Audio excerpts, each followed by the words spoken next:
നമ്മുടെ കർത്താവും രക്ഷിതാവുമായിരിക്കുന്ന യേശുക്രിസ്തുവിൻ്റെ ധന്യനാമത്തിൽ എല്ലാവർക്കും സ്നേഹവന്ദനങ്ങളെ അറിയിക്കുന്നു. നിങ്ങളോട് ഒരുമിച്ച് ഇന്ന് ഒരിക്കൽ കൂടെ ദൈവവചനം പഠിക്കുവാൻ കർത്താവ് നൽകിയ അവസരത്തിനായി ദൈവത്തെ സ്തുതിക്കുകയും ഇന്നത്തെ വചന പഠനത്തിലേക്ക് നിങ്ങളെല്ലാവരെയും ഹൃദയപൂർവ്വമായിട്ട് ഞാൻ സ്വാഗതം ചെയ്യുകയും ചെയ്യുന്നു. ഇന്ന് നാം പഠിക്കാൻ പോകുന്നത് ഗലാത്യ ലേഖനത്തിൻ്റെ 8ാമത്തെ ക്ലാസ്സാണ്. 8ാമത്തെ ഈ സെഷനിൽ നമ്മൾ 3-ാം അധ്യായം 6 മുതൽ 14 വരെയുള്ള വാക്യങ്ങളാണ് ഇന്നത്തെ പഠനത്തിനായിട്ട് നമ്മൾ തിരഞ്ഞെടുത്തിരിക്കുന്നത്. നമ്മൾ ഇതുവരെ ചിന്തിച്ചു വന്നതിൻ്റെ തുടർച്ചയായി അപ്പോസ്തലനായ പൗലോസ് സത്യസുവിശേഷത്തെ പ്രതിരോധിക്കുവാൻ വേണ്ടി എഴുതിയതായിരിക്കുന്ന ലേഖനമാണ് ഗലാത്യ ലേഖനം എന്ന് നമ്മൾ നേരത്തെ കണ്ടിട്ടുണ്ട്. ഗലാത്യ ലേഖനം എഴുതിയതിൻ്റെ ഉദ്ദേശം അതാണ്. സത്യസുവിശേഷം എന്താണോ ആ സത്യസുവിശേഷത്തെ സംശുദ്ധമായി സൂക്ഷിക്കണം, അതിനകത്ത് മായം ചേർക്കാൻ പാടില്ല എന്നുള്ള താല്പര്യത്തിൽ അപ്പോസ്തലനായ പൗലോസ് ഈ വിഷയത്തെ അവതരിപ്പിക്കുകയാണ്. ഗലാത്യ ലേഖനത്തെക്കുറിച്ചുള്ള ഒരു ഡിവിഷൻ നമ്മൾ കഴിഞ്ഞ ക്ലാസ്സിലൊക്കെ കണ്ടതാണ്. ഞാനത് എല്ലാ ക്ലാസ്സുകളിലും പറയുന്നതിൻ്റെ കാരണം നമ്മുടെ ഉള്ളിൽ അതൊന്ന് നല്ല ആഴത്തിൽ ബോധ്യം വരണം.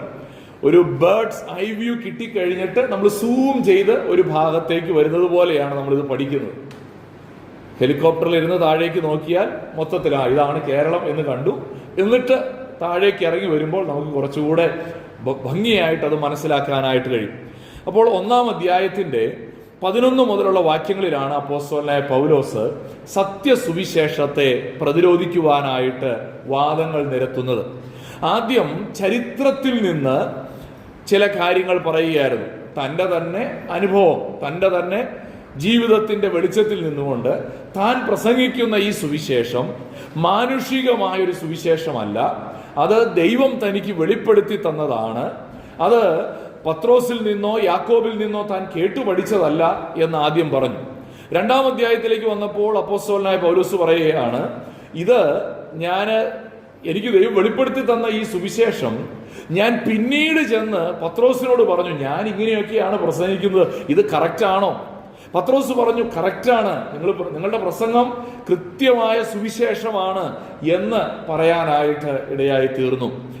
അത് കഴിഞ്ഞിട്ട് അദ്ദേഹം പറഞ്ഞു, ഈ സത്യസുവിശേഷത്തിൽ നിന്ന് പത്രോസിന്റെ ജീവിതത്തിൽ ഒരു ഡീവിയേഷൻ വന്നപ്പോൾ, വ്യതിചലനം സംഭവിച്ചപ്പോൾ താൻ പത്രോസിനെ തിരുത്തി. അതുകൊണ്ട് പത്രോസിന്റെ ശത്രുവാവുകയല്ല ചെയ്തത്. പത്രോസ് എന്ത് ചെയ്തെന്നറിയാവോ? പത്രോസ് പറയുകയാണ്, ഈ പൗലോസ് വളരെ തീഷ്ണതയുള്ള ആളാണ്, അവൻ എഴുതിയത് ചിലത് മനസ്സിലാകാൻ പ്രയാസമുണ്ടെങ്കിലും ശേഷം തിരുവെഴുത്തുകളെ പോലെ ദോഷികളായവരതിനെ കൂട്ടിക്കളയുകയാണ്. അതിന്റെ അർത്ഥം പത്രോസ് തന്നെ പൗലോസിനെ സാക്ഷിക്കുന്നുണ്ട്, ഇവൻ പ്രസംഗിക്കുന്ന സുവിശേഷം സത്യസുവിശേഷമാണ്. ഞാനിത് ഈ കാലഘട്ടത്തിലെ നിങ്ങൾ ആരെങ്കിലും ശ്രദ്ധിക്കുന്നുണ്ടോ എന്ന് എനിക്കറിയില്ല, ഒരു യൂട്യൂബ് ചാനലുണ്ട്, അവരുടെ പേര് ദ ഗേറ്റ് മിനിസ്ട്രീസ് എന്നാണ്. അവര് ഇതിന് ഘടകവിരുദ്ധമായിട്ടാണ് പഠിപ്പിക്കുകയും പ്രസംഗിക്കുകയും ചെയ്യുന്നത്. അവർ പറയുന്നത് പത്രോസ് പ്രസംഗിച്ചതല്ല പൗലോസ് പ്രസംഗിച്ചത്, പൗലോസ് പ്രസംഗിക്കാൻ തുടങ്ങിയതിന് ശേഷം മാത്രമേ സഭ ഉണ്ടായിട്ടുള്ളൂ, പെന്തക്കോസ്ത് നാളിലൊന്നും സഭ ഉണ്ടായിട്ടില്ല എന്നൊക്കെയാണ് അവർ പഠിപ്പിക്കുന്നത്. അതുപോലെ ക്രിസ്തീയ വിശ്വാസത്തിലുള്ള സ്നാനം പോലെയുള്ള വിശ്വാസ പ്രമാണങ്ങളൊന്നും ഇനി ആവശ്യമില്ല, ഒരു സഭയിലും സ്നാനം നടത്തേണ്ട, അത് യഹൂദന്മാർക്ക് കൊടുത്ത കൽപ്പനയാണ് എന്നൊക്കെയാണ് അവരുടെ വ്യാഖ്യാനം. എനിവേ, ഞാൻ പറഞ്ഞതിന്റെ ചുരുക്കം ഇത്രയേ ഉള്ളൂ. അവർ പഠിപ്പിക്കുന്ന ഒരു പ്രധാനപ്പെട്ട കാര്യമാണ്, പൗലോസാണ് സഭയുടെ അപ്പോസ്തലൻ, പത്രോസ് ഒന്നും അല്ല. അതുകൊണ്ട് പത്രോസ് പ്രസംഗിച്ച സുവിശേഷം വേറെ, പൗലോസ് പ്രസംഗിച്ചത് വേറെ എന്നൊക്കെ അവർ പഠിപ്പിക്കുന്നത് കൊണ്ട് അതല്ല എന്നുള്ളതിന്റെ ഏറ്റവും നല്ല ഉത്തരമാണ് ഗലാത്യ ലേഖനത്തിലെ ഈ 1-2 അധ്യായങ്ങളിൽ നമുക്ക് കാണാനായിട്ട് കഴിയുന്നത്. 3-4 അധ്യായങ്ങൾ ദൈവശാസ്ത്ര സംബന്ധമാണ്. അതാണ് നമ്മൾ ഈ ദിവസങ്ങളിൽ പഠിച്ചുകൊണ്ടിരിക്കുന്നത്. 5-6 അധ്യായങ്ങളിലേക്ക് വരുമ്പോൾ എത്തിക്സ് ആണ്. നമ്മൾ ആ ഭാഗത്തേക്ക് പിന്നീട് പോകുമല്ലോ. നമ്മൾ 3-ാം അധ്യായത്തെ കുറിച്ച് കഴിഞ്ഞ ക്ലാസ്സിൽ ചിന്തിച്ചൊരു കാര്യം ഇതാണ്. 3-ാം അധ്യായത്തിലെ വിഷയം പൗലോസ് അപ്പോസ്തലൻ വിശ്വാസത്താലാണ് നീതീകരണവും വിശുദ്ധീകരണം എന്നുള്ള കാര്യത്തെ തെളിയിക്കാൻ ശ്രമിക്കുകയാണ്. ഒരു വ്യക്തി ദൈവത്താൽ നീതീകരിക്കപ്പെടുന്നത്, ദൈവത്താൽ വിശുദ്ധീകരിക്കപ്പെടുന്നത് ഒരുവന്റെ സ്വന്തം പരിശ്രമത്താലല്ല, അവന്റെ പ്രവൃത്തികളാലല്ല, പിന്നെ എങ്ങനെയാണ്? വിശ്വാസത്താൽ മാത്രമാണ്. അതിന് ഒന്നാമത് തെളിവ് കൊണ്ടുവന്നു. 3 കൈൻഡ് ഓഫ് ആർഗ്യുമെന്റ്സ് ആണ് 3-ാം അധ്യായത്തിൽ. നമ്മളത് കഴിഞ്ഞ ക്ലാസ്സിൽ കണ്ടു. ഏതൊക്കെയാണ്?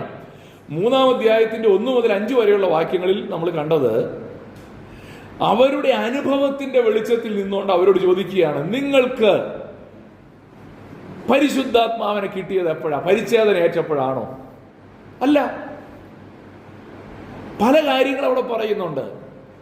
ഓരോ 5 ചോദ്യങ്ങളാണ് കഴിഞ്ഞ അധ്യായത്തിൽ. 1 മുതൽ 5 വരെയുള്ള വാക്യം 5 ചോദ്യങ്ങളാണ്. ആ 5 ചോദ്യങ്ങളിൽ 4 ചോദ്യങ്ങൾ ഒരു ആർഗ്യുമെന്റ് ആയിട്ട് പൗലോസ് മുന്നോട്ട് വയ്ക്കുകയാണ്. നിങ്ങളത് പിന്നീട് സമയമെടുത്ത് വായിച്ചാൽ മതി. നിങ്ങളുടെ പാപം മോചിക്കപ്പെട്ടത് എപ്പോഴാ? നിങ്ങൾക്ക് പരിശുദ്ധാത്മാവിനെ കിട്ടിയത് എങ്ങനാ? നിങ്ങൾക്ക് കൃപാവരങ്ങൾ ലഭിച്ചത് എങ്ങനാ? ഇങ്ങനെ 4 ആർഗ്യുമെന്റ്സ് അവിടെ പൗലോസ് അപ്പോസ്തലൻ മുന്നോട്ട് വയ്ക്കാം. അപ്പോൾ അവരുടെ അനുഭവത്തിലേക്ക് വിരൽ ചൂണ്ടിയിട്ട് ചോദിച്ചു, നിങ്ങൾക്ക് ഇതൊക്കെ കിട്ടിയത് പരിച്ഛേദന ഏറ്റപ്പോഴാണോ അതോ വിശ്വസിച്ചപ്പോഴാണോ? അതിന്റെ ഉത്തരം എല്ലാവർക്കും അറിയാം, വിശ്വസിച്ചപ്പോഴാണ്. അതുകൊണ്ട് വിശ്വാസത്താലാണ് വിശുദ്ധീകരണവും നീതീകരണവും വിശുദ്ധീകരണവും എന്നുള്ളതിന്റെ 1-ാമത്തെ തെളിവ് അവരുടെ തന്നെ അനുഭവമാണ്. 2-ാമത്തെ തെളിവാണ് 6 മുതൽ 14 വരെയുള്ള വാക്യങ്ങളിൽ ഇന്ന് നാം പഠിക്കുവാനായിട്ട് പോകുന്നത്. നമുക്ക് ആ വേദഭാഗം ഒന്ന് വായിക്കാം. 3-ാം അധ്യായം 6 മുതൽ 14 വരെയുള്ള വാക്യങ്ങൾ. അബ്രഹാം ദൈവത്തിൽ വിശ്വസിച്ചു, അത് അവന് നീതിയായി കണക്കിട്ടു എന്നുണ്ടല്ലോ. അതുകൊണ്ട് വിശ്വാസികൾ അത്രേ അബ്രഹാമിന്റെ മക്കൾ എന്നറിവിൻ. എന്നാൽ ദൈവം വിശ്വാസം മൂലം ജാതികളെ നീതീകരിക്കുന്നു എന്ന് തിരുവെഴുത്ത് മുൻ കണ്ടിട്ട് നിന്നിൽ സകല ജാതികളും അനുഗ്രഹിക്കപ്പെടും എന്നുള്ള സുവിശേഷം അബ്രഹാമിനോട് മുമ്പ് കൂട്ടി അറിയിച്ചു. അങ്ങനെ വിശ്വാസികൾ വിശ്വാസിയായ അബ്രഹാമിനോട് കൂടെ അനുഗ്രഹിക്കപ്പെടുന്നു. എന്നാൽ ന്യായപ്രമാണത്തിന്റെ പ്രവൃത്തിയിൽ ആശ്രയിക്കുന്ന ഏവരും ശാപത്തിൻ കീഴാകുന്നു. ന്യായപ്രമാണ പുസ്തകത്തിൽ എഴുതിയിരിക്കുന്നതൊക്കെയും ചെയ്യുവാൻ തക്കവണ്ണം അതിൽ നിലനിൽക്കാത്തവനെല്ലാം ശപിക്കപ്പെട്ടവനെന്ന് എഴുതിയിരിക്കുന്നുവല്ലോ. എന്നാൽ ന്യായപ്രമാണത്താൽ ആരും ദൈവസന്നിധിയിൽ നീതീകരിക്കപ്പെടുന്നില്ല എന്നത് സ്പഷ്ടം. നീതിമാൻ വിശ്വാസത്താൽ ജീവിക്കുമെന്നല്ലോ ഉള്ളത്. ന്യായപ്രമാണത്തിനോ വിശ്വാസമല്ല ആധാരമായിരിക്കുന്നത്, അത് ചെയ്യുന്നവൻ അതിനാൽ ജീവിക്കും എന്നുണ്ടല്ലോ. മരത്തിന്മേൽ തൂങ്ങുന്നവനെല്ലാം ശപിക്കപ്പെട്ടവരെന്ന് എഴുതിയിരിക്കുന്നത് പോലെ ക്രിസ്തു നമുക്ക് വേണ്ടി ശാപമായി തീർന്നു, ന്യായപ്രമാണത്തിന്റെ ശാപത്തിൽ നിന്ന് നമ്മെ വിലയ്ക്ക് വാങ്ങി. 14-ാം വാക്യം. അബ്രഹാമിന്റെ അനുഗ്രഹം ക്രിസ്തുയേശുവിൽ ജാതികൾക്ക് വരേണ്ടതിന് നാം ആത്മാവെന്ന വാഗ്ദത്ത വിഷയം വിശ്വാസത്താൽ പ്രാപിപ്പാൻ തന്നെ. ഇത് വായിച്ചിട്ട് എന്താ മനസ്സിലായത്? പൗലോസിന്റെ ലേഖനം വായിച്ചിട്ട് ഒറ്റയടിക്ക് മനസ്സിലാക്കാൻ കുറച്ച് ബുദ്ധിമുട്ടാണ്. പൗലോസ് അത്ര നല്ലൊരു തിയോളജിയനാണ്. നല്ല തിയോളജിയൻ എന്ന് പറയുന്നതിനേക്കാൾ അദ്ദേഹത്തിന്റെ റോമൻ കോണ്ടെക്സ്റ്റ് അല്ലെങ്കിൽ അദ്ദേഹത്തിന്റെ അഗാധമായ പാണ്ഡിത്യം, പത്രോസ് പറഞ്ഞ പോലെ അവയിൽ ഗ്രഹിക്കാൻ പ്രയാസമായത് ചിലതുണ്ട്, സത്യമാണ്. പൗലോസിന്റെ ലേഖനം മനസ്സിലാക്കാൻ അല്പം പ്രയാസമാണ്. ഞാൻ അതുകൊണ്ട് ഇന്ന് ഇതിനെ 3 ആയിട്ട് തിരിച്ചാണ്, 3 ആർഗ്യുമെന്റുകളായിട്ടാണ് പൗലോസ് ഇവിടെ അവതരിപ്പിക്കുന്നത്. തിരുവെഴുത്തുകളുടെ അടിസ്ഥാനത്തിൽ പൗലോസ് 3 ആർഗ്യുമെന്റുകൾ മുന്നോട്ട് വയ്ക്കുകയാണ്. എന്താണ് 3 ആർഗ്യുമെന്റുകൾ? അതാണ് ഇന്ന് നമ്മൾ പരിശോധിക്കാൻ പോകുന്നത്. വിശ്വാസത്താൽ മാത്രമാണ് നീതീകരണവും വിശുദ്ധീകരണവും എന്നുള്ളതിന് 3 ആർഗ്യുമെന്റുകൾ ഈ വേദഭാഗത്ത് നിന്ന് നമുക്കൊന്ന് പരിശോധിക്കാം. ഇത് പഠിക്കുമ്പോൾ ഈ 3 ആർഗ്യുമെന്റുകൾ വളരെ പുതിയ ആർഗ്യുമെന്റ് ഒന്നും അല്ല കേട്ടോ, നിങ്ങൾ കേട്ടിട്ടില്ലാത്ത ആർഗ്യുമെന്റ് ഒന്നും അല്ല. പക്ഷേ ഇത് തിരുവെഴുത്തിന്റെ അടിസ്ഥാനത്തിൽ നമ്മൾ ഇങ്ങനെ തുടർച്ചയായിട്ട് പഠിക്കുമ്പോൾ നമ്മുടെ ഹൃദയത്തിൽ വലിയ ആഴത്തിലുള്ള ബോധ്യം ഉണ്ടാകാനായിട്ട് ഇടയായി തീരും. അപ്പോൾ നമുക്ക് നോക്കാം ഏതൊക്കെയാണ് 3 ആർഗ്യുമെന്റുകൾ. 1-ാമത്തെ ആർഗ്യുമെന്റ് നമ്മളവിടെ വായിക്കുന്നുണ്ട്. അബ്രഹാം നീതീകരിക്കപ്പെട്ടത് വിശ്വാസത്താലാണ്. Abraham was justified by faith. അബ്രഹാമിന്റെ നീതീകരണം വിശ്വാസത്താലാണ്. എന്തിനാ പൗലോസ് ഈ ഗലാത്യ ലേഖനം എഴുതിയെന്നുള്ളത് നിങ്ങൾ ഓർക്കുന്നുണ്ടല്ലോ. എന്തിനായിരുന്നു എഴുതിയത്? പരിച്ഛേദനക്കാർ അല്ലേ? ആ വാക്കൊന്ന് പറഞ്ഞാൽ മതി. പരിച്ഛേദനക്കാരെന്ന് പറയുന്ന ഒരു ഗ്രൂപ്പ് ആൾക്കാർ പറഞ്ഞു, നിങ്ങൾ യേശുക്രിസ്തുവിൽ വിശ്വസിച്ചു എന്നുള്ളതൊക്കെ നല്ലത് തന്നെ, പക്ഷേ മോശയുടെ ന്യായപ്രമാണം കൂടെ പിന്തുടരണം. അപ്പൊ ഈ മോശയെ കയറിയാണ് ആര് പിടിച്ചത്? പരിച്ഛേദനക്കാർ, ജൂഡായിസേഴ്സ് പിടിച്ചത്. പൗലോസ് ഇതിനെതിരെ ഖണ്ഡനം കൊണ്ടുവരുമ്പോൾ കുറച്ചും കൂടെ പുറകോട്ട് പോയിട്ട് അബ്രഹാമിനെ പിടിച്ചു. നിങ്ങൾ മോശയെ പിടിച്ചാൽ ഞാൻ അബ്രഹാമിനെ പിടിക്കും. അതാണ് പൗലോസിന്റെ ലൈൻ. പൗലോസ് ഇവിടെ പറയുന്നത് അബ്രഹാം എങ്ങനെയാണ് നീതീകരിക്കപ്പെട്ടത്? പരിച്ഛേദന ഏറ്റതുകൊണ്ടാണോ? ആണോ? അബ്രഹാം പരിച്ഛേദന ഏറ്റിട്ടുണ്ടല്ലേ?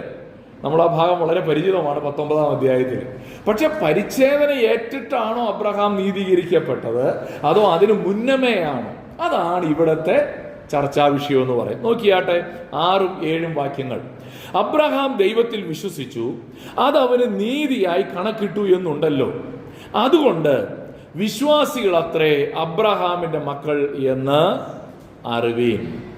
ഇവിടെ പൗലോസ് അബ്രഹാമിനെ പിടിച്ചുകൊണ്ട് പറയുന്ന ഒരു പ്രധാനപ്പെട്ട കാര്യം, ദൈവം അബ്രഹാമിനെ നീതീകരിച്ചത് അബ്രഹാം ദൈവത്തിൽ വിശ്വസിച്ചു, അത് അവന് നീതിയായി കണക്കിട്ടു. അബ്രഹാം പരിച്ഛേദന ഏറ്റു, അതുകൊണ്ട് ദൈവം അത് നീതിയായി കണക്കിട്ടു എന്നല്ല. പിന്നെ എങ്ങനെയാണ്? അബ്രഹാം ദൈവത്തിൽ വിശ്വസിച്ചു, അതുകൊണ്ട് അബ്രഹാമിന് എന്ത് ചെയ്തു? അത് ദൈവം നീതിയായിട്ട് കണക്കാക്കുകയാണ്. പ്രിയപ്പെട്ടവരെ, ദൈവത്തിന്റെ മുമ്പിൽ നമ്മൾ നീതിമാന്മാരാകാൻ നമ്മുടെ പരിശ്രമം കൊണ്ട് കഴിയില്ല എന്നുള്ളതിന് അത് പുതിയ നിയമത്തിൽ കൊണ്ടുവന്നൊരു പുതിയ തിയോളജി അല്ല. ചിലരൊക്കെ അങ്ങനെ വിചാരിക്കുന്നത് കേട്ടോ. ചിലരുടെ വിചാരം പഴയ നിയമത്തിൽ ദൈവത്തിന് ഒരു സ്വഭാവം, പുതിയ നിയമത്തിൽ വന്നപ്പോൾ വേറൊരു അല്ല. പഴയ നിയമത്തിലും പുതിയ നിയമത്തിലും ഇന്നലെയും ഇന്നും എന്നേക്കും അനന്യൻ തന്നെ. പഴയ നിയമത്തിലും ദൈവം നീതീകരിക്കുന്ന വിശ്വാസത്താലാണ്, പുതിയ നിയമത്തിലും ദൈവം നീതീകരിക്കുന്നത് വിശ്വാസത്താലാണ്. പഴയ നിയമത്തിൽ എങ്ങനെയാ നീതീകരിച്ചത്? വിശ്വാസത്താൽ. ഇവിടെ അബ്രഹാമിനെ കുറിച്ച് പറയുകയാണ്, അബ്രഹാം ദൈവത്തിൽ വിശ്വസിച്ചു, അത് അവന് നീതിയായി കണക്കിട്ടു എന്നുണ്ടല്ലോ. ഇതേ കാര്യം റോമാലേഖനം 4-ാം അധ്യായത്തിൽ പറയുന്നുണ്ട്. ഞാൻ ഇന്ന് വായിച്ചുകൊണ്ടിരുന്നപ്പോൾ ഒരു ദൈവദാസൻ എഴുതിയത് ഞാൻ വായിച്ചു. അദ്ദേഹം പറഞ്ഞത് ഇങ്ങനെയാണ്, ഗലാത്യ ലേഖനം 3-ാം അധ്യായത്തിന്റെ ഏറ്റവും നല്ല കമന്ററി റോമാലേഖനം 4-ാം അധ്യായമാണ്. റോമാലേഖനം 4-ാം അധ്യായം പഠിക്കുന്ന ഒരാളെ സംബന്ധിച്ചിടത്തോളം ഗലാത്യ ലേഖനം 3-ാം അധ്യായം നന്നായിട്ട് മനസ്സിലാക്കാൻ പറ്റും. തമ്മിൽ കോംപ്ലിമെന്റ് ചെയ്യുന്നു എന്നുള്ളതാണ്. 4:3 റോമർ 4:3 പറയുന്നത് ഇങ്ങനെയാണ്, തിരുവെഴുത്ത് എന്തു പറയുന്നു? കണ്ടോ, തിരുവെഴുത്തുകളിൽ നിന്നുള്ള ആർഗ്യുമെന്റ് പൗലോസ് വെക്കുന്നത്. തിരുവെഴുത്ത് എന്തു പറയുന്നു? അബ്രഹാം ദൈവത്തെ വിശ്വസിച്ചു. അത് ഡബിൾ കൊട്ടേഷനിലാണ് കിടക്കുന്നത് അല്ലേ? അബ്രഹാം ദൈവത്തെ വിശ്വസിച്ചു, അത് അവന് നീതിയായി കണക്കിട്ടു എന്ന് തന്നെ.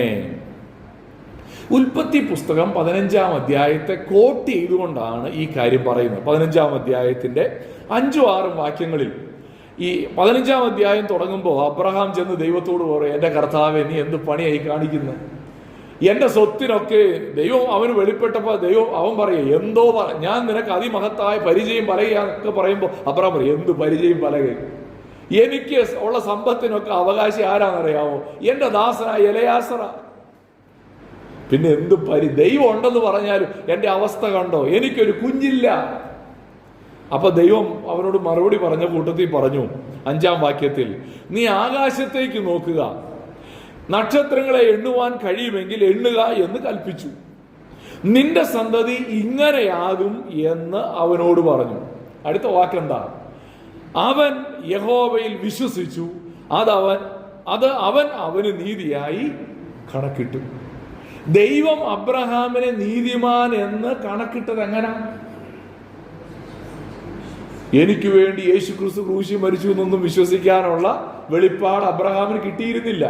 പക്ഷെ തനിക്ക് ലഭിച്ച വെളിപ്പാടുണ്ടല്ലോ, ആ വെളിപ്പാട് പൂർണ്ണമായി അബ്രഹാം വിശ്വസിച്ചതുകൊണ്ട് ദൈവം എന്തു പറയുന്നോ അത് വിശ്വസിക്കുക.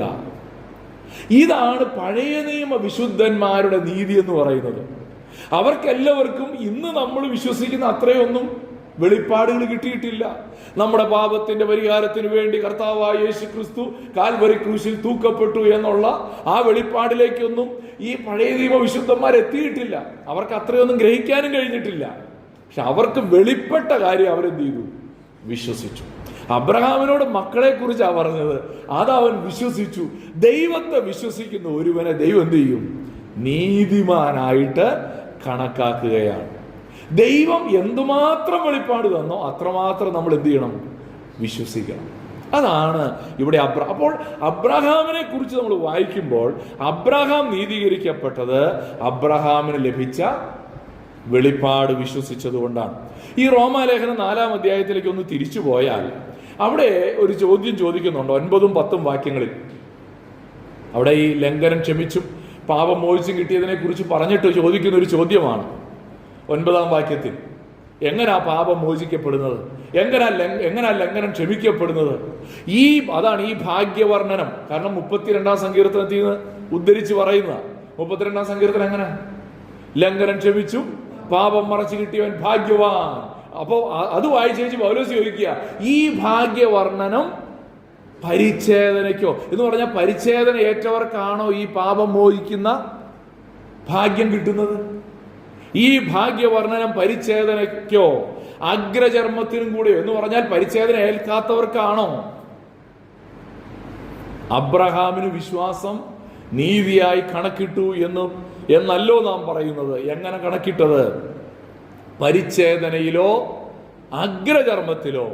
പരിച്ഛേദനയിലല്ല, അഗ്രചർമ്മത്തിലത്രേ. അർത്ഥം ഇത്രയേ ഉള്ളൂ. പരിച്ഛേദന ഏൽക്കുന്നതിന് മുമ്പ് തന്നെ ദൈവം അബ്രഹാമിനെ നീതിമാനായിട്ട് പ്രഖ്യാപിച്ചു. അതുകൊണ്ട് നിങ്ങൾ നീതീകരിക്കപ്പെടണമെങ്കിൽ പരിച്ഛേദന ഏൽക്കണമെന്ന് പറയുന്നത് വേദപുസ്തകത്തിന് വിരുദ്ധമാണ് എന്നാണ് പൗലോസ് അപ്പോസ്തലൻ ഇവിടെ പറയാനായിട്ട് ശ്രമിക്കുന്നത്.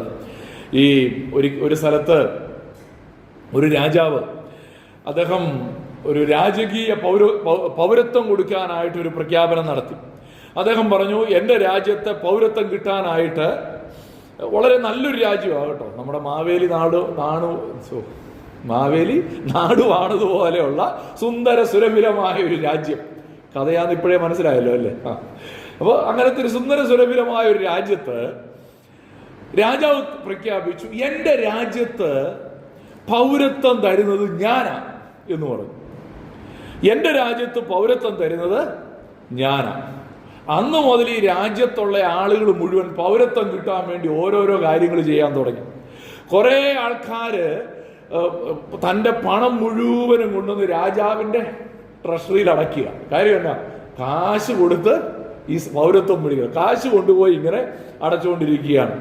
കുറേ ആൾക്കാർ എന്ത് ചെയ്തെന്ന് ചോദിച്ചു കഴിഞ്ഞാൽ അവര് തങ്ങളെ തന്നെ തെളിയിക്കാൻ വേണ്ടി വലിയ വീര്യപ്രവർത്തികളൊക്കെ ചെയ്യുകയാണ്. വലിയ ഈ സമൂഹത്തിലൊക്കെ ഇറങ്ങിയിട്ട് സൽപ്രവർത്തികളൊക്കെ ചെയ്യുകയാണ്, ഞാൻ നല്ല മനുഷ്യനാണെന്ന് കാണിക്കാനായിട്ട്. കുറേ നാൾ കഴിഞ്ഞിട്ട് ഒരുത്തരും പൗരത്വം കിട്ടുന്നില്ല. അപ്പൊ കുറെ പേർക്കൊക്കെ പരാതിയായി, ഇങ്ങനെ തരാതിരിക്കാൻ വേണ്ടി എന്താണ്ട് പറഞ്ഞതെന്ന് തോന്നുന്നു. അങ്ങനെ ഇരിക്കുമ്പോ പ്രായമായ ഒരു മനുഷ്യൻ ഈ രാജാവിന്റെ അടുത്തേക്ക് ചെന്നേച്ച് കൈ കൂപ്പി വെച്ച് പറഞ്ഞു, എനിക്ക് പൗരത്വം തരണേ. രാജാവ് പറഞ്ഞു, ഇന്നു മുതൽ എൻ്റെ രാജ്യത്തെ പൗരനാണ്. ഇന്നു മുതൽ നീ എൻ്റെ രാജ്യത്തെ പൗരനാണ്. അപ്പൊ ആളുകളെല്ലാം പറഞ്ഞു, ഇയാൾ എന്തോ കാണിച്ചിട്ടാ ഈ പൗരത്വം നേടിയെടുത്തത്.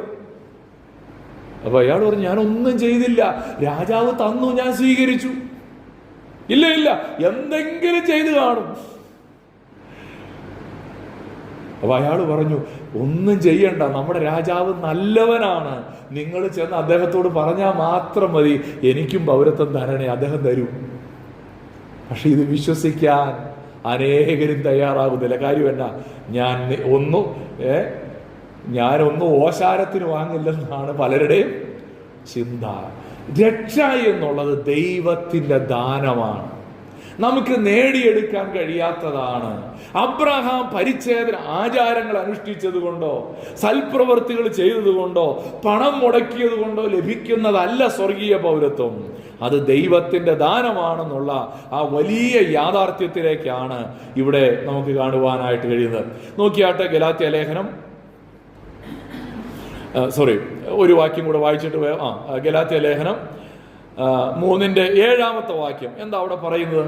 3:7 അവിടെ മക്കളെ കുറിച്ച്, അബ്രഹാമിന്റെ മക്കളെ കുറിച്ച് പറയുന്നുണ്ടല്ലേ. ആരാണ് അബ്രഹാമിന്റെ മക്കൾ? അവിടെ പറയുകയാണ്, പരിച്ഛേദനയേറ്റവരല്ല അബ്രഹാമിന്റെ മക്കൾ. പിന്നെ ആരാ? വിശ്വാസികൾ. ഇത് പറയുമ്പോൾ പൗലോസ് വളരെ മനോഹരമായി ഒരു പ്രത്യേക കോണ്ടെക്സ്റ്റിലാണ് ഇത് പറയുന്നത്. നമുക്കെല്ലാവർക്കും അറിയാവുന്ന ഒരു വാക്യമാണ്. യേശു കർത്താവ് ജീവിച്ചിരുന്നപ്പോൾ തന്നെ കർത്താവ് പറഞ്ഞൊരു കാര്യമുണ്ട്. യോഹന്നാൻ 8:33 വാക്യത്തിൽ ആളുകൾ പറയുകയാണ്, ഞങ്ങൾ അബ്രഹാമിന്റെ സന്തതി. അവരുടെ ഒരു വലിയ പ്രശംസാ വിഷയമായിരുന്നു. ഞങ്ങൾ ആരുടെ സന്തതിയാണ്? അബ്രഹാമിന്റെ സന്തതി. ഞങ്ങളെ സ്വർഗത്തിൽ കയറ്റിയില്ലേ പിന്നെ ആരെ സ്വർഗത്തിൽ കയറ്റും, അല്ലേ? ഇതാണ് അവരുടെ പ്രശംസ. ഞങ്ങളെ സ്വർഗത്തിൽ പോകും. കാര്യം എന്നാ? ഞങ്ങൾ അബ്രഹാമിന്റെ മക്കളാണ്. ഇന്ന് അനേകം ക്രിസ്ത്യാനികളും ഈ പാരമ്പര്യം പറഞ്ഞുകൊണ്ടായിരിക്കുന്നത്. പാരമ്പര്യം പറഞ്ഞു ഞങ്ങൾ ഇന്നാരുടെ മക്കളായതുകൊണ്ട് ഞങ്ങൾക്ക് സ്വർഗത്തിൽ റിസർവേഷൻ ഉണ്ടെന്ന് വിചാരിച്ചിരിക്കുന്നവരാ. പക്ഷേ യോഹന്നാൻ പറഞ്ഞൊരു കാര്യം മത്തായി 3:9 ലൂക്കോസ് 3:8 പറഞ്ഞിട്ടുണ്ട്. എന്താ പറഞ്ഞിരിക്കുന്നതെന്ന് അറിയാമോ?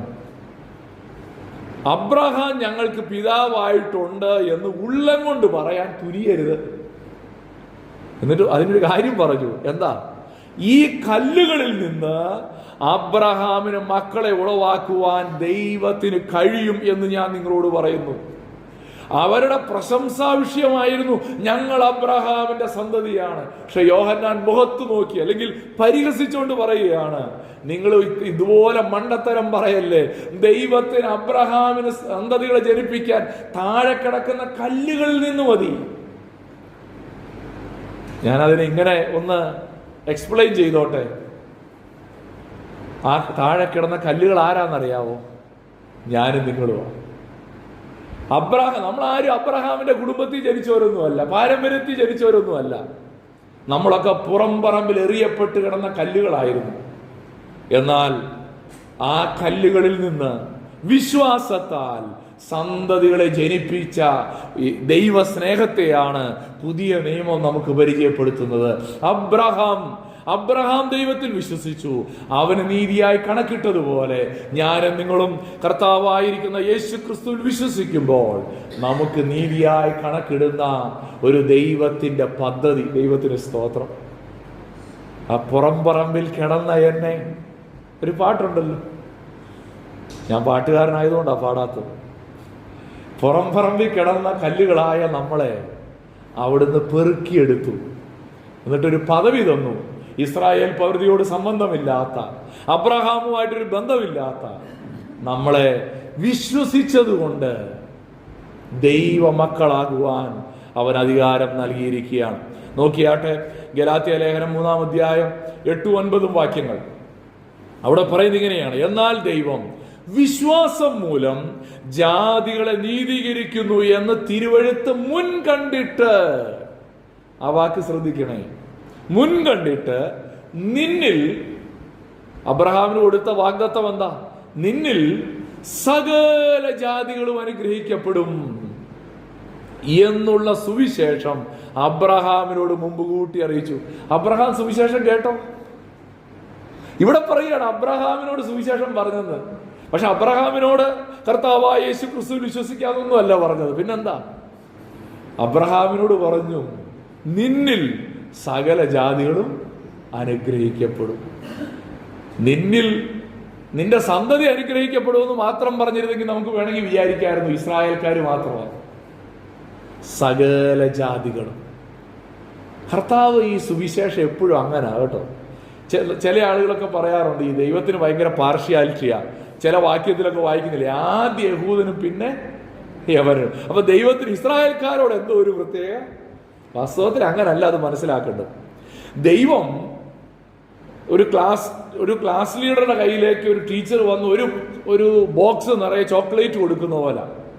അപ്പൊ ആ ക്ലാസ്സിലിരുന്ന കുറച്ച് പേര് പറഞ്ഞു, ഓ ടീച്ചർക്ക് അവനോടാ ഭയങ്കര സ്നേഹം. പക്ഷെ ടീച്ചർ അവനെ കൊടുത്തിട്ട് എന്നാ പറഞ്ഞെന്നറിയാവോ? ഇതെല്ലാവർക്കും കൊടുക്കാൻ. ഇത് അബ്രഹാമിന്റെ കയ്യിലേക്ക് ഇത് കൊടുത്തത് അബ്രഹാമിന് മാത്രം കഴിക്കാൻ വേണ്ടിയല്ല, അബ്രഹാം ആ ക്ലാസ്സിലുള്ള എല്ലാവർക്കും. നിന്നാൽ സകല ജാതികളും. യഹൂദന്റെ കയ്യിലേക്ക് ഈ ന്യായപ്രമാണം കൊടുത്തതിന്റെ ഉദ്ദേശം ഇത്രയേ ഉള്ളൂ, ഇത് മുഖാന്തരം സകല ജാതികളിലേക്ക് എന്ത് ചെയ്യണം? ഈ ദൈവത്തെക്കുറിച്ചുള്ള കീർത്തി അറിയിക്കണം. അതുകൊണ്ടാണ് ദൈവം ഇടയ്ക്ക് ഇവരെ ഈജിപ്തിൽ കൊണ്ടുപോയത്, ഇടയ്ക്ക് ഇവരെ ബാബിലോണിൽ കൊണ്ടുപോയതൊക്കെ എന്തിനാ? ടൂർ പോയതല്ല. ദൈവത്തിന്റെ മഹത്വം അവിടെ എല്ലാം വെളിപ്പെടുത്തപ്പെട്ടു. നിങ്ങൾ ശ്രദ്ധിച്ചോ, ബൈബിൾ വായിച്ചോ, ഇസ്രായേൽ മക്കൾ എവിടെയൊക്കെ പോയിട്ടുണ്ടോ അവിടെയെല്ലാം ഒരു കാര്യം അവിടുത്തെ രാജാക്കന്മാർ പറഞ്ഞിട്ടുണ്ട്: നിങ്ങളുടെ ദൈവം സത്യദൈവം. ഇല്ലേ? നെബൂഖദ്നേസർ പറഞ്ഞു, ബേൽശസ്സർ പറഞ്ഞു, ദാര്യാവേശ് പറഞ്ഞു, ഇവർ പോയ വഴിക്കുള്ളവരൊക്കെ പറഞ്ഞു ഇവരുടെ ദൈവം സംതിങ് സ്പെഷ്യൽ. പ്രിയപ്പെട്ടവരെ, ഈ സദ്വർത്തമാനമാണ് അബ്രഹാമിനോട് അറിയിച്ചത്. അങ്ങനെ വിശ്വാസികൾ വിശ്വാസിയായ അബ്രഹാമിനോട് കൂടെ അനുഗ്രഹിക്കപ്പെടുന്നു. അബ്രഹാമിന് ആകാശത്തിലെ നക്ഷത്രങ്ങളെ പോലെ മക്കളെ കൊടുക്കുമെന്ന് പറഞ്ഞത് കേവലം ഇസ്രായേൽക്കാരെ കുറിച്ചല്ല. കാരണം ഞാൻ ഒരു കാര്യം പറയാം, ഇസ്രായേൽ മക്കളുടെ സെൻസസ് എത്ര പ്രാവശ്യം എടുത്തിട്ടുണ്ട്? ആകാശത്തിലെ നക്ഷത്രങ്ങളെ എണ്ണാൻ പറ്റുമോ? എണ്ണാൻ പറ്റില്ല. പക്ഷേ അബ്രഹാമിന്റെ മക്കളെ എത്രയോ വട്ടം എണ്ണിയിട്ടുണ്ട്. ഇപ്പോഴും അവരുടെ ജനസംഖ്യ കൃത്യം കണക്കാണ് ഇസ്രായേലില്. പക്ഷേ ഇവിടെ പറയുന്ന ഈ സന്തതികൾ ആരൊക്കെ ദൈവത്തെ വിശ്വസിച്ചോ അവർക്കൊക്കെ ദൈവം അത് നീതിയായി കണക്കിട്ടു എന്ന് പറയുന്നെങ്കിൽ ആ നമ്പർ എണ്ണാൻ പറ്റില്ല. വെളിപ്പാട് പുസ്തകത്തിൽ ഒരു കണക്കുണ്ട്. വെളിപ്പാട് പുസ്തകത്തിൽ പറഞ്ഞു യഹൂദാ ഗോത്രത്തിൽ 10000, രൂബേൻ ഗോത്രത്തിൽ 10000, ഇങ്ങനെ പറഞ്ഞു വന്നു കഴിഞ്ഞപ്പോ കൃത്യമെണ്ണമാണ് 1,44,000 പേര്. പക്ഷെ അതിന്റെ തൊട്ട് താഴെ ഒരു വാക്യം എഴുതിയിട്ടുണ്ട്: പിന്നെ ഞാൻ എണ്ണിക്കൂടാത്ത ഒരു പുരുഷാരത്തെ. ദൈവത്തിന് സ്തോത്രം. ദൈവത്തിന്റെ വാഗ്ദത്തങ്ങൾ ഉൽപ്പത്തിയിൽ അബ്രഹാമിനോട് പറഞ്ഞതാ. വെളിപ്പാട് പുസ്തകം 7-ാം അധ്യായത്തിലും അതിങ്ങനെ നീണ്ടു നിവർന്ന് കിടക്കുകയാണ്. സത്യസുവിശേഷത്തിന് പൗലോസ് കൊണ്ടുവരുന്ന ഏറ്റവും നല്ലൊരു തെളിവാണ് നമുക്കിവിടെ കാണാനായിട്ട് സാധിക്കുന്നത്. എന്താണ് ആ തെളിവ്? ദൈവത്തിൽ വിശ്വസിക്കുന്നവരൊക്കെ അബ്രഹാമിനെ പോലെ സന്തതികളായി മാറും. അങ്ങനെ വിശ്വാസികൾ വിശ്വാസിയായ അബ്രഹാമിനോടുകൂടെ അനുഗ്രഹിക്കും. ഈ വാക്യത്തിൽ നമ്മൾ ശ്രദ്ധിക്കേണ്ട ഒരു കാര്യം, ഒരു ദുരുപദേശത്തെ നമ്മളൊന്ന് ഖണ്ഡിച്ചിട്ട് മുന്നോട്ട് പോവാം. 8-ാമത്തെ വാക്യം പറയുന്നത് ഇങ്ങനെയാണ്: എന്നാൽ ദൈവം വിശ്വാസം മൂലം ജാതികളെ നീതീകരിക്കുന്നു. ഈ വാക്യം ഞാൻ പണ്ടൊരിക്കൽ ഇവിടെ പറഞ്ഞിട്ടുള്ള ഒരു ദുരുപദേശമാണ്. ഒന്നോടെ ഒന്ന് പറയുന്നതേ ഉള്ളൂ. ഈ വാക്യത്തിന്റെ അടിസ്ഥാനത്തിൽ യൂണിവേഴ്സലിസം എന്നൊരു വാക്ക് ഞാനിവിടെ പറഞ്ഞിട്ടുണ്ട്. യൂണിവേഴ്സലിസം ആർക്കെങ്കിലും ഓർക്കാൻ പറ്റുന്നുണ്ടോ?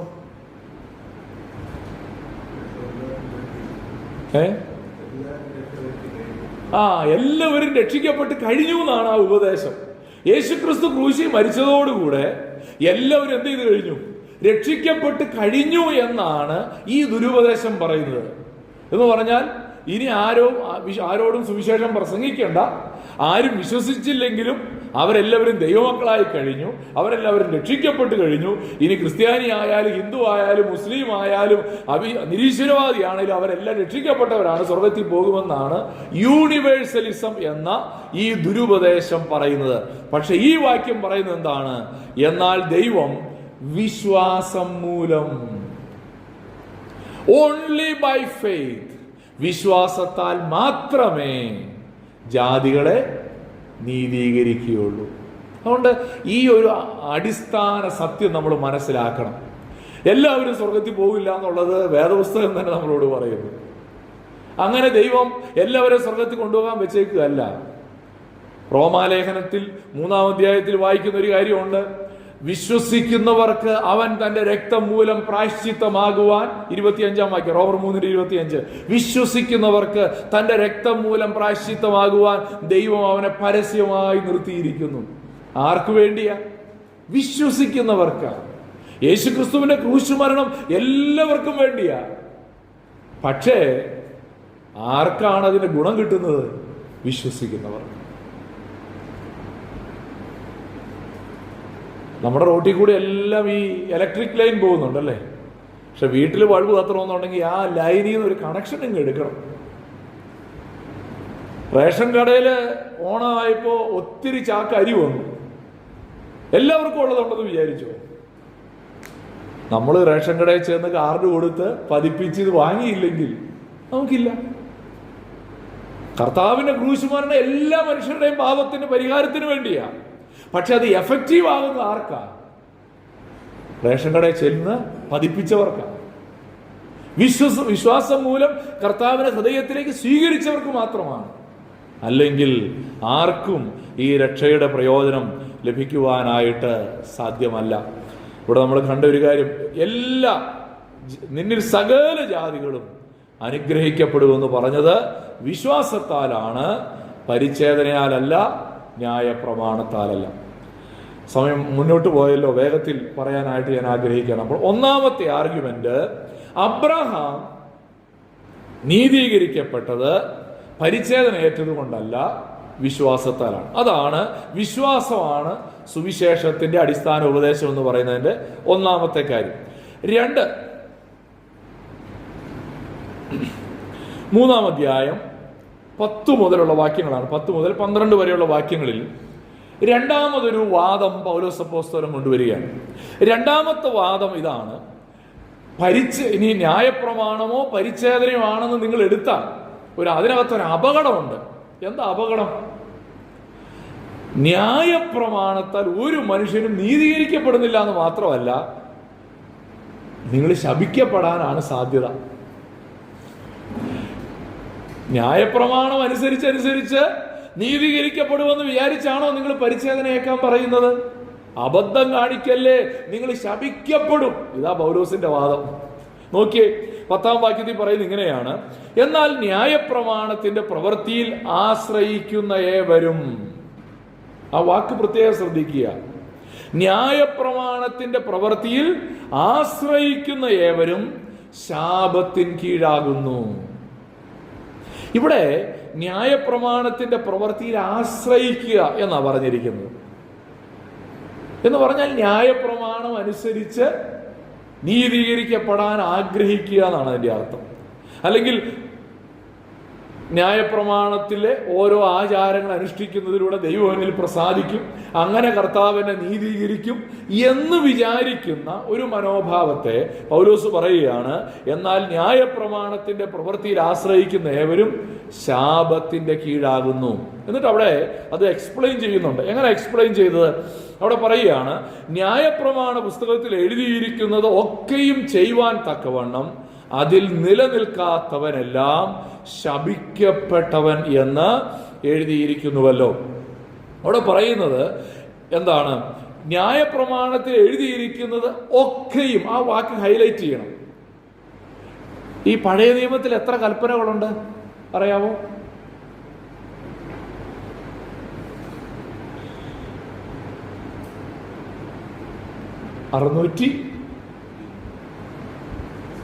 10 കൽപ്പനയാണ്. എത്ര കൽപ്പനയുണ്ട് പഴയ നിയമത്തിൽ? പഴയ നിയമത്തിൽ 613 അല്ലേ? 365 പ്ലസ് 248, അങ്ങനെയാണ് എൻ്റെ കണക്ക്. 365 കൽപ്പനകൾ ചെയ്യേണ്ടതും 248 കാര്യങ്ങൾ ചെയ്യരുതാത്തതും. അത് തിരിച്ചാണോ? എനിക്ക് മാറിപ്പോയോ എന്നൊരു സംശയം. എനിവേ, നമ്പർ കറക്റ്റാണ്. 365 പ്ലസ് 248, അത്രയും കൽപ്പനകൾ പഴയ നിയമത്തിലുണ്ട്. 613 ആണെന്ന് എൻ്റെ വിചാരത്തിൽ ഞാൻ അങ്ങ് പറയുക.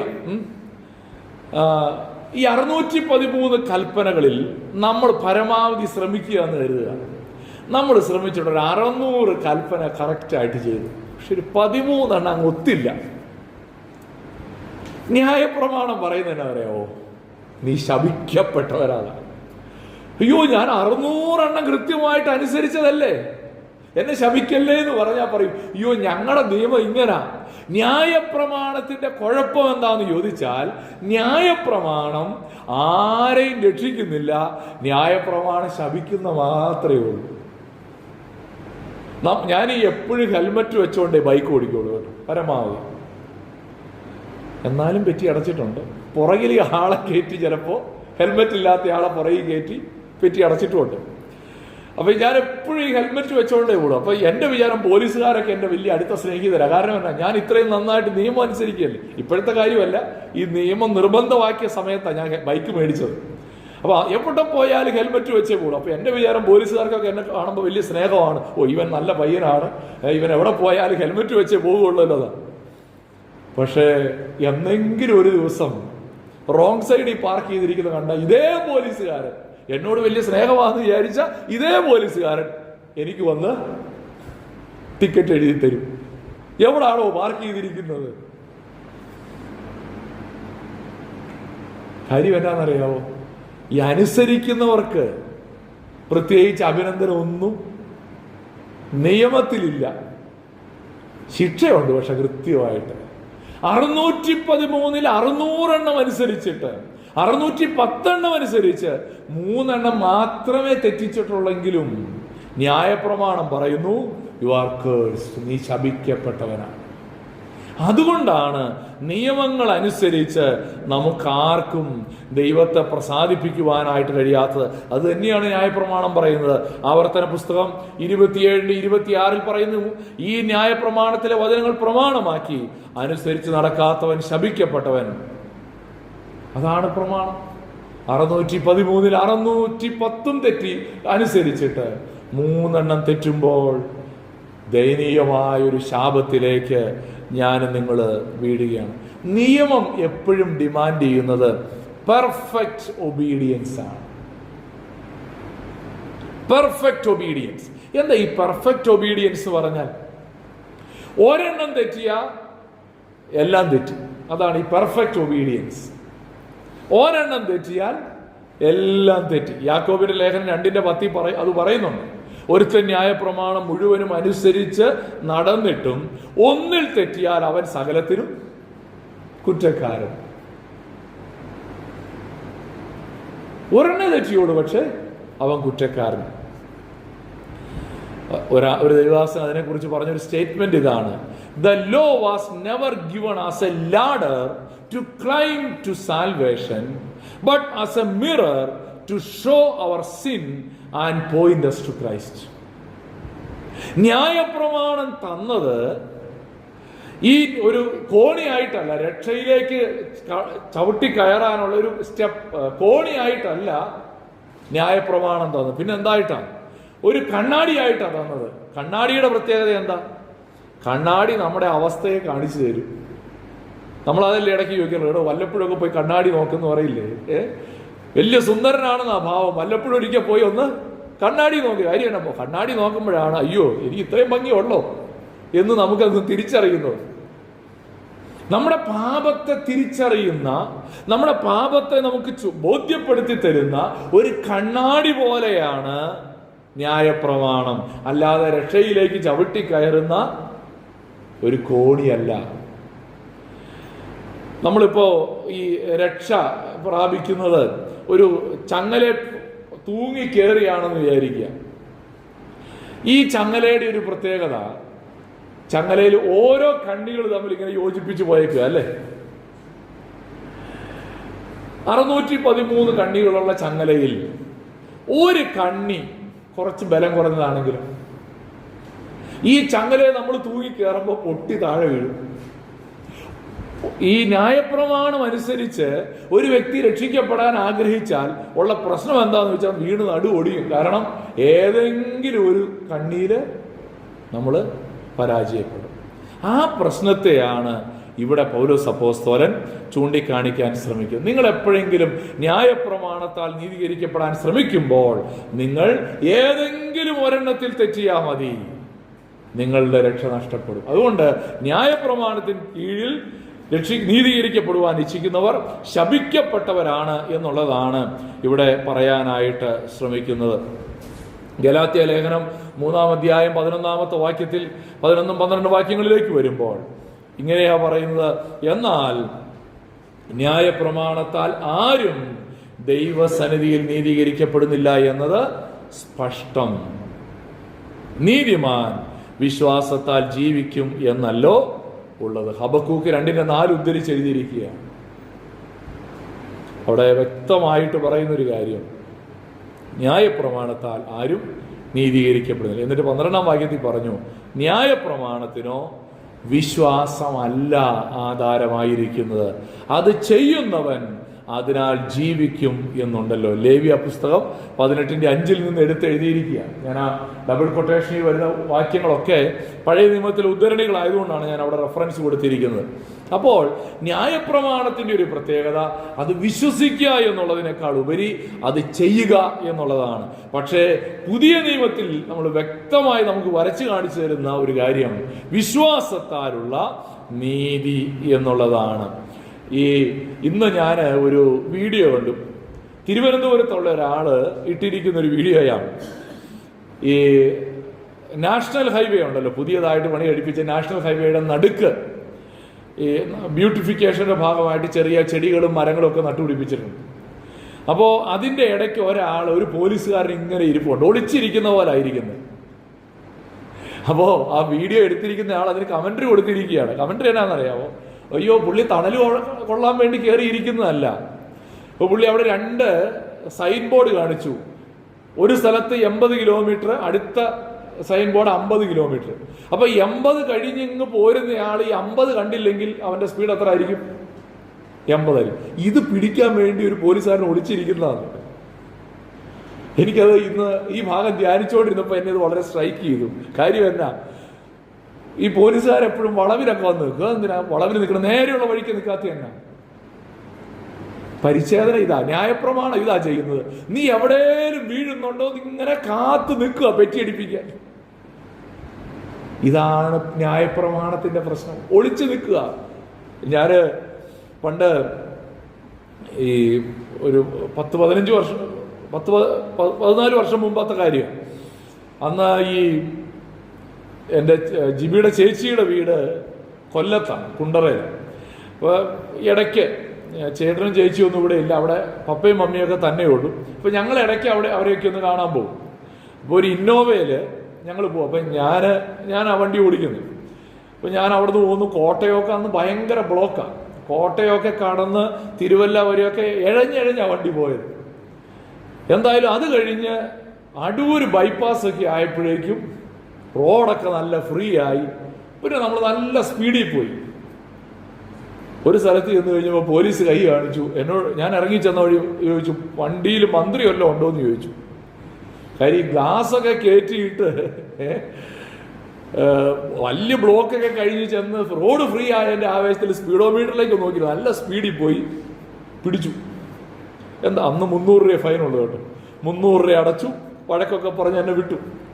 ഞാൻ പോയി കൊല്ലത്ത് പോയി തിരിച്ചു വന്നു. ഒരു 3 മാസം കഴിഞ്ഞപ്പോൾ ഞങ്ങൾ പിന്നെയും കൊല്ലത്തിന് പോവുക.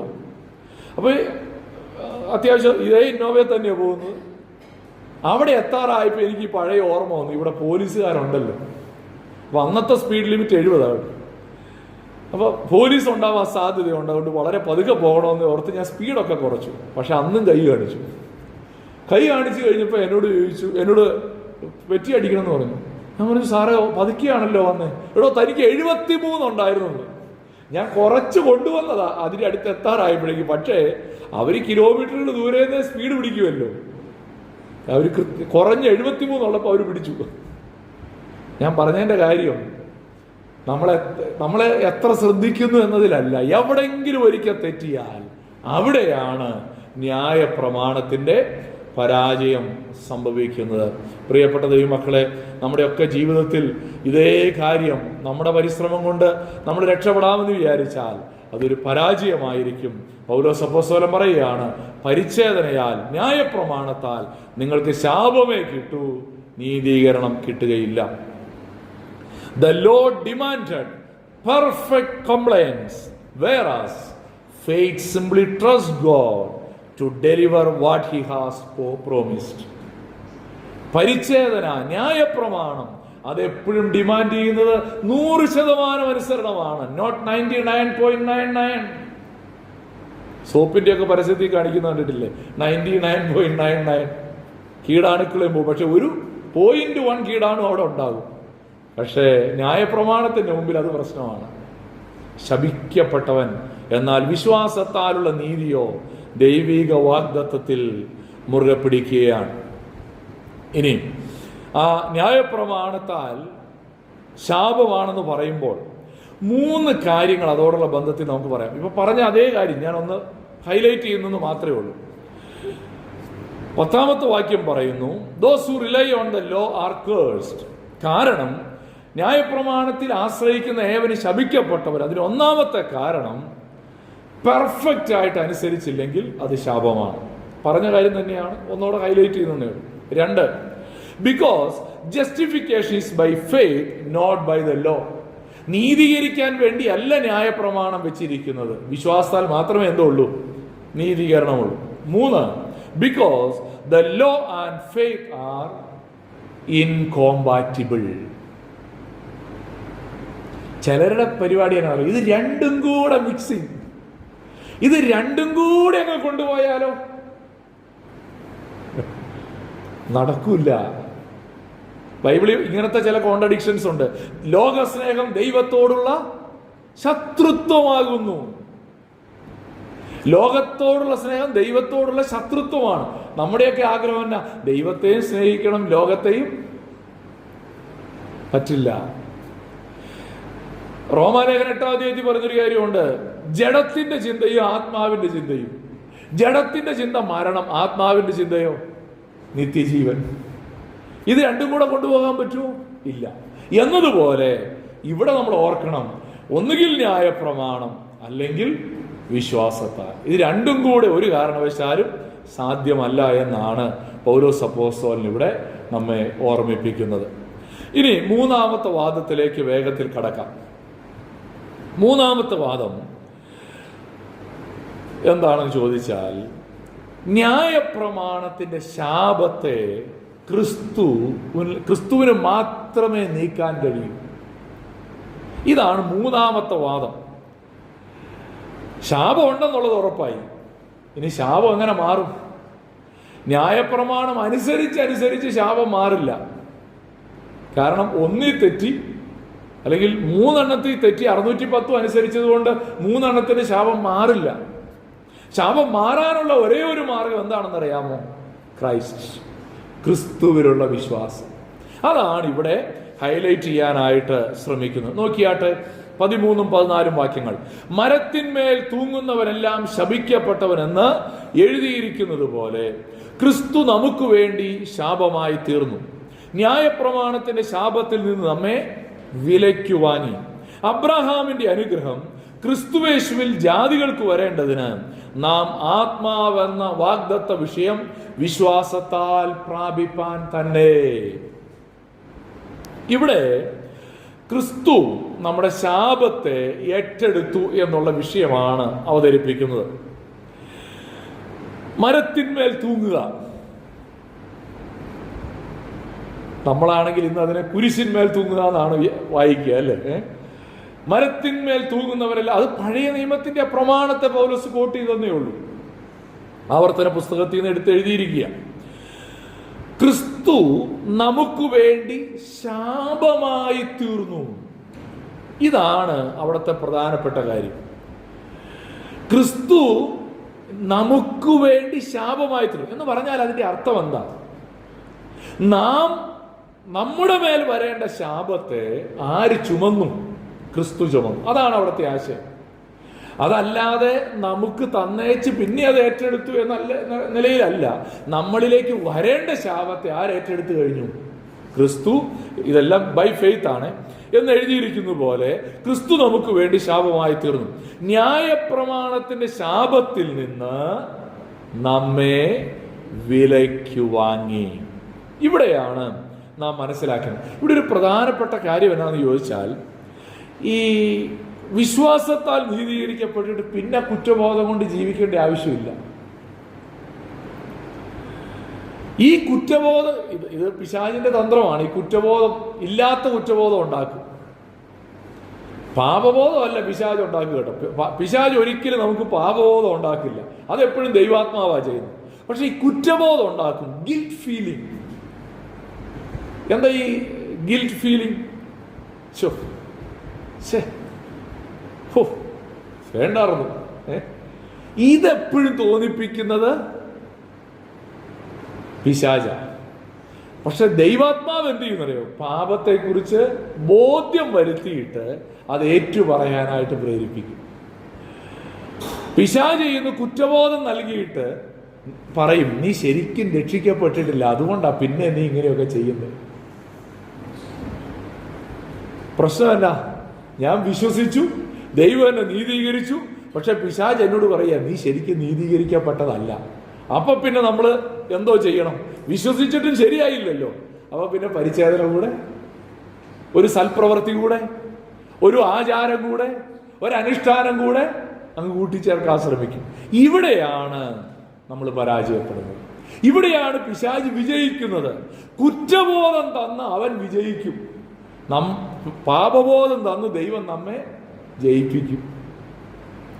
കുറ്റബോധം വന്നു കഴിഞ്ഞാൽ നമ്മൾ നീറും. പാപബോധം വന്നാൽ നമ്മൾ പാപത്തെ ഏറ്റുപറയും. ലംഘനങ്ങളെ മറച്ചു വയ്ക്കുന്നവന് ശുഭം വരികയില്ല, ഏറ്റുപറഞ്ഞ് ഉപേക്ഷിക്കുന്നവനോ കരുണ ലഭിക്കൂ. ഉള്ളിലുള്ള ആ വിങ്ങൽ, നീറ്റൽ, അത് ഏറ്റുപറയുമ്പോൾ മാറും. പക്ഷേ ഈ കുറ്റബോധവുമായിട്ട് ജീവിക്കുന്ന ഒരാള് അവനെന്ത് ചെയ്യും? എപ്പോഴും അതിനെ മറികടക്കാനായിട്ട് എന്തെങ്കിലും ചെയ്യാനായിട്ട് ശ്രമിച്ചുകൊണ്ടിരിക്കും. പ്രിയപ്പെട്ടവരെ, ഇവിടെ നമ്മൾ മനസ്സിലാക്കുന്ന ഒരു കാര്യം, അബ്രഹാമിന്റെ അനുഗ്രഹം എന്നൊരു പദപ്രയോഗം അവിടെ കാണുന്നുണ്ട് അല്ലേ? 14-ാം വാക്യത്തിൽ അബ്രഹാമിന്റെ അനുഗ്രഹം. എന്താ ഈ അബ്രഹാമിന്റെ അനുഗ്രഹം?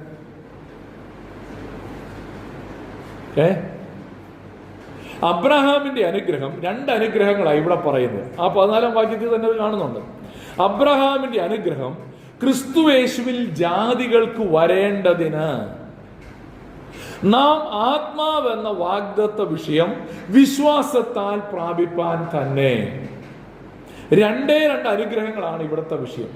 ഒരെണ്ണം നമ്മൾ നേരത്തെ പറഞ്ഞു, വിശ്വാസത്താൽ നീതീകരിക്കപ്പെടുക. 2-ാമത്തെ അനുഗ്രഹമാണ് ഇവിടെ പറയുന്നത്, പരിശുദ്ധാത്മാവ്. ഇതേ പരിശുദ്ധാത്മാവിനെ കുറിച്ചാണ് നമ്മൾ കഴിഞ്ഞ ക്ലാസ്സിൽ ഓർത്തായിരുന്നു. നിങ്ങൾക്ക് എങ്ങനെ പരിശുദ്ധാത്മാവിനെ ലഭിച്ചത്? ന്യായപ്രമാണത്തിന്റെ പ്രവൃത്തികളാലോ വിശ്വാസത്തിന്റെ പ്രസംഗം കേട്ടതിനാലോ? പൗലോസ് ചോദിച്ചതാ.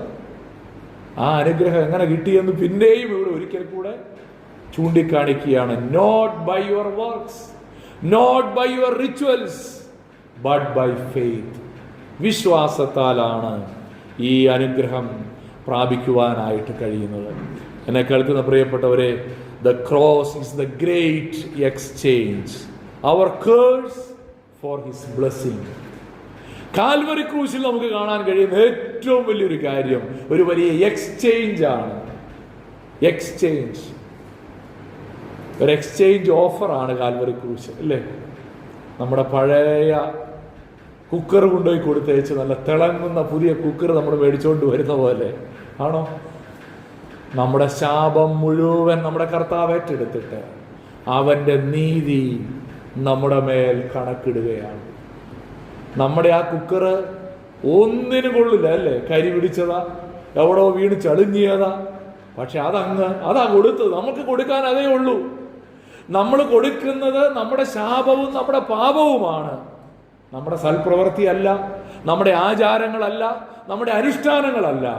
നമ്മൾ കൊടുക്കുന്നത് നമ്മുടെ പാപവും ശാപവുമാണ്. പക്ഷെ കർത്താവ് തിരിച്ച് എക്സ്ചേഞ്ച് ചെയ്തപ്പോൾ തന്നതെന്താ? അവിടെ നമ്മൾ വായിക്കുന്നെന്താ? 2 കൊരിന്ത്യർ 5:21, പാപമറിയാത്തവനെ നാം അവനിൽ ദൈവത്തിന്റെ നീതിയാകേണ്ടതിന് അവൻ നമുക്ക് വേണ്ടി പാപമാക്കി. അവനിൽ ദൈവത്തിന്റെ നീതി. നമുക്ക് തന്നത് ദൈവത്തിന്റെ നീതിയാണ്, നമ്മൾ കൊടുത്തത് നമ്മുടെ ശാപവും പാപവും. ദൈവത്തിന് സ്തോത്രം. ഇന്ന് നമ്മുടെ ജീവിതത്തെ ശാന്തമായി നമുക്കൊന്ന് പരിശോധിക്കാം, നമ്മെ തന്നെ ശോധന ചെയ്യാം, ദൈവകരങ്ങളിലേക്ക് നമ്മെ സമർപ്പിക്കാനായിട്ടിടയായി തീരട്ടെ. 3:13 മുതൽ 14 വരെയുള്ള വാക്യങ്ങളിൽ ക്രൂശിൽ ആശ്രയിക്കുന്ന വ്യക്തിക്ക് those who rely on the cross of Christ are blessed, അവർ അനുഗ്രഹിക്കപ്പെട്ടവരാണ്. 2 കാരണങ്ങൾ.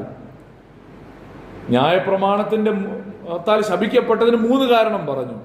ഇവിടെ അനുഗ്രഹിക്കപ്പെടുന്നതിന്റെ 2 കാരണം പറയുകയാണ്. Because Christ redeemed believers from the law's curse.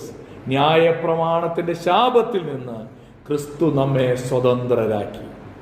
അതുകൊണ്ടാണ് നമ്മൾ അനുഗ്രഹിക്കപ്പെടുന്നത്. 2:3-14 പറയുന്നു, അതുകൊണ്ട് വിശ്വാസികൾ അബ്രഹാമിന്റെ അനുഗ്രഹം പ്രാപിക്കുന്നു.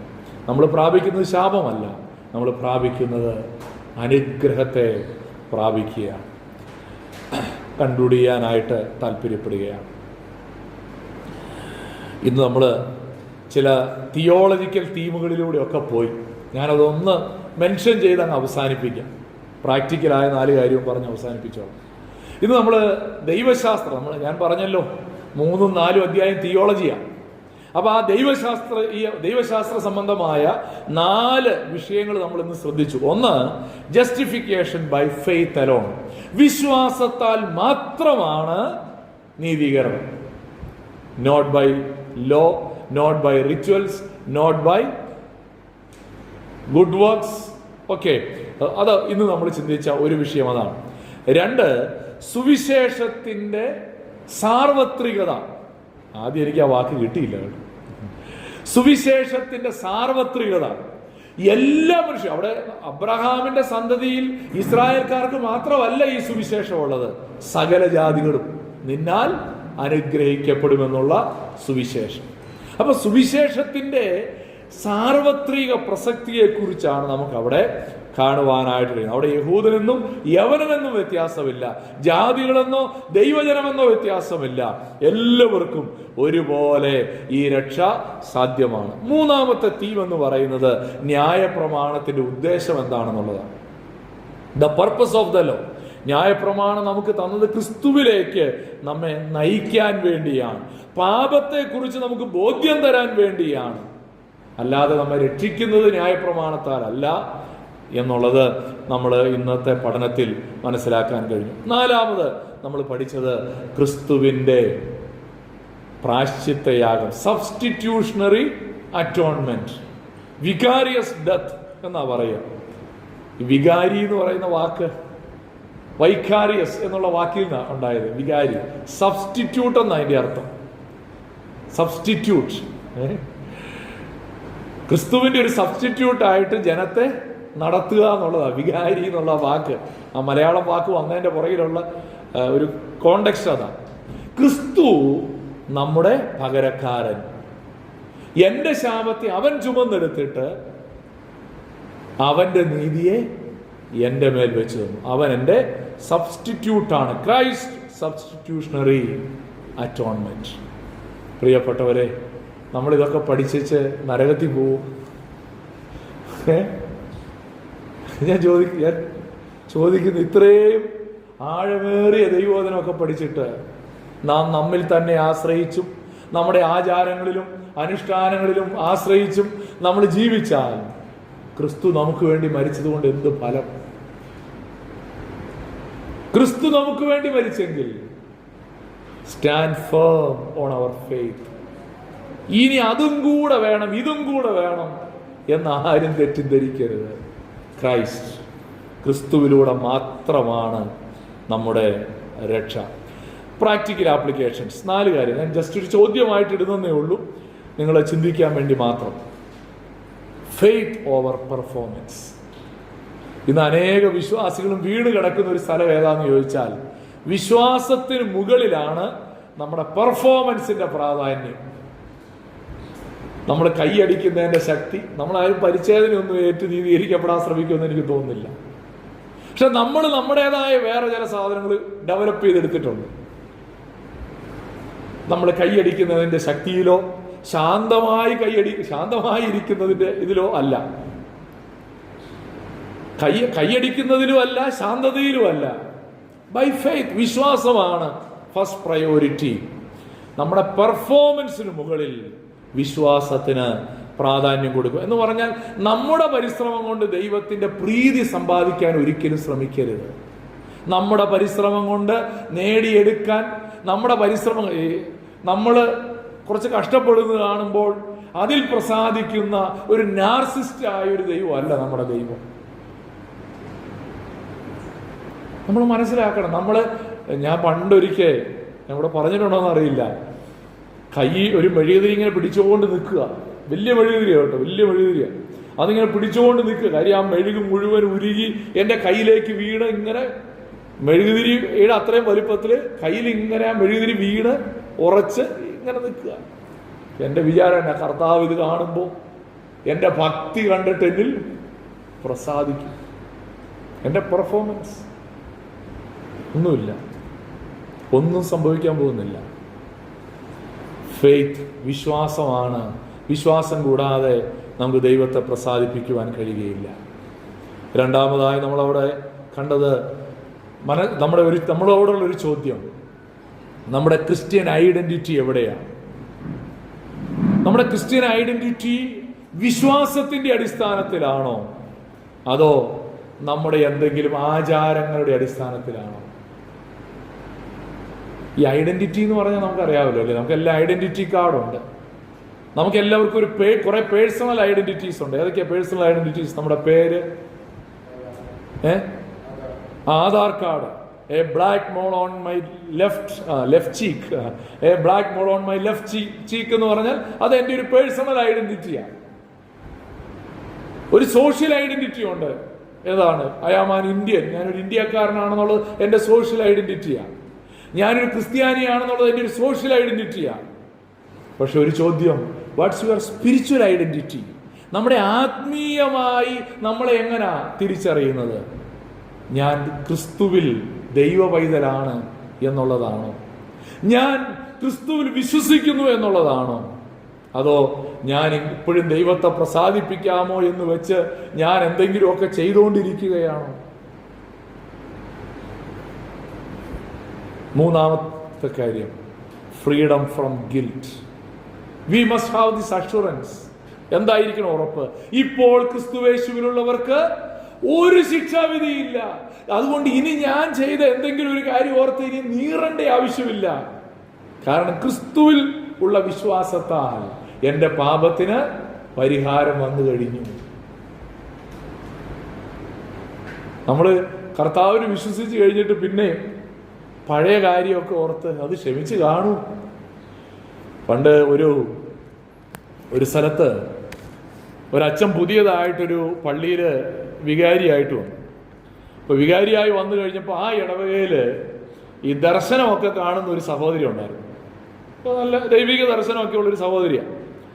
അപ്പോൾ ഈ അച്ഛൻ പുള്ളിക്കാരിനെ ഒന്ന് പരീക്ഷിക്കാൻ വേണ്ടി, ആദ്യമായിട്ട് വന്നതല്ലേ, അപ്പോൾ പുള്ളിക്കാരിനെ ഒന്ന് മനസ്സിലാക്കാൻ വേണ്ടിയൊക്കെ, ഇനി ചുമ്മാ ഇങ്ങനെ അഭ്യാസമാണോ എന്ന് അറിയാൻ വേണ്ടി, ഞാൻ സെമിനാരി പഠിക്കുമ്പോൾ ചെയ്തൊരു പാപം എന്താന്ന് ഇനി ദർശനം കിട്ടുവാണെങ്കിൽ എന്നോടൊന്ന് പറയണേന്ന് പറഞ്ഞു.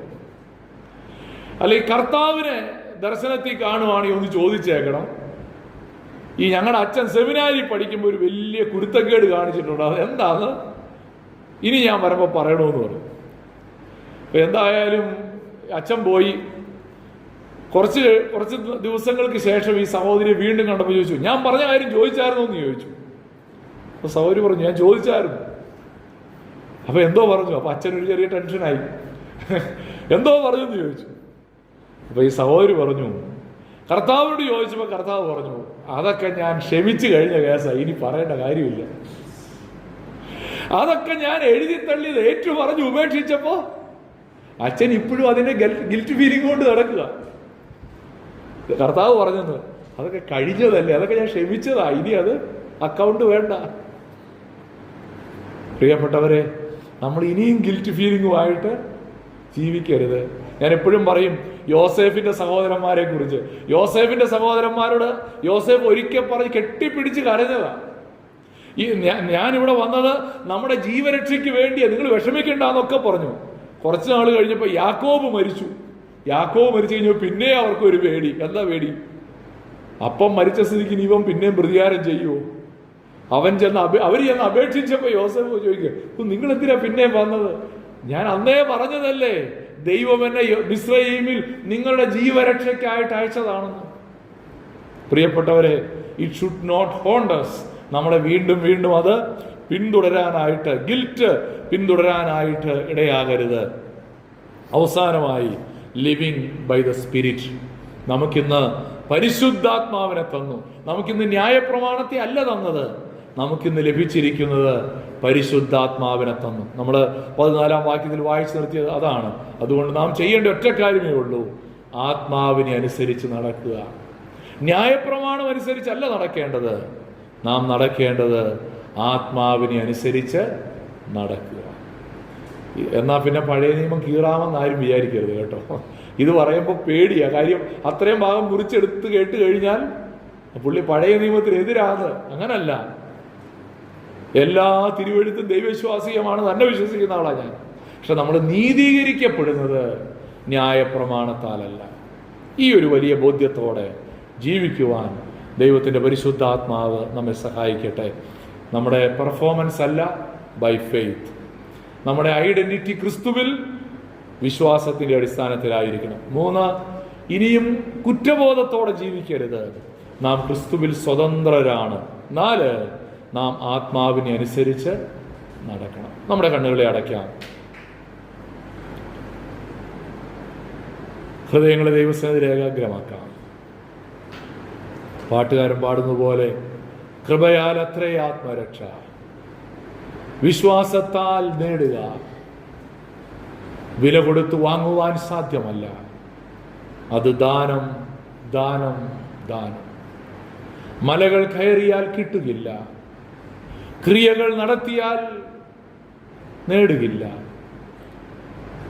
നേർച്ചകൾ, കാഴ്ചകൾ, നന്മകൾ, നോമ്പുകൾ ഇവയാൽ ഒന്നും രക്ഷ സാധ്യമല്ല. രക്ഷിക്കപ്പെടുവാൻ ഒറ്റ മാർഗമേ ഉള്ളൂ, കൃപയാലല്ലോ, വിശ്വാസം മൂലം. ഈ ഒരു വലിയ ബോധ്യത്തോടെ ജീവിക്കാൻ, ഈ ഒരു വലിയ ഉറപ്പോടെ ജീവിക്കാൻ ദൈവത്തിൻ്റെ പരിശുദ്ധാത്മാവ് നമ്മെല്ലാവരെയും സഹായിക്കട്ടെ. നമ്മുടെ പെർഫോമൻസുകളെയൊക്കെ നമുക്ക് മാറ്റിവെക്കാം. നമ്മുടെ പെർഫോമൻസ് കണ്ട് മയങ്ങുന്നൊരു ദൈവമല്ല നമ്മുടെ ദൈവം. നമ്മളിടുന്ന സ്തോത്ര കാഴ്ചയിൽ പ്രസാദിച്ച് നമുക്ക് സ്വർഗം തരുന്നൊരു കർത്താവല്ല നമുക്കുള്ളത്. അങ്ങനെ ഒരു കൈക്കൂലിക്കാരനല്ല നമ്മുടെ ദൈവം. നമ്മുടെ ആചാരങ്ങളുടെയും അനുഷ്ഠാനങ്ങളും അനുസരിക്കാൻ വേണ്ടി നമ്മൾ കഷ്ടപ്പെടുന്നത് കണ്ട് പ്രസാദിക്കാൻ വേണ്ടി കാത്തിരിക്കുന്നവനുമല്ല നമ്മുടെ കർത്താവ്. വിശ്വാസത്താൽ രക്ഷ സൗജന്യദാനമായി തരുന്ന ആ കർത്താവിൻ്റെ കാൽ ചുവട്ടിൽ നമ്മുടെ ജീവിതത്തെ സമർപ്പിക്കാം. നമ്മുടെ ശാപത്തെ ചുമന്നൊഴിച്ച, നമ്മുടെ പാപത്തെ ഏറ്റെടുത്ത ആ കർത്താവിൻ്റെ മുമ്പിൽ നമ്മെ തന്നെ സമ്പൂർണ്ണമായി നമുക്ക് സമർപ്പിക്കാം. ദൈവകരങ്ങളിലേക്ക് ഏൽപ്പിച്ചുകൊണ്ട് നമുക്ക് പ്രാർത്ഥിക്കാമല്ലോ.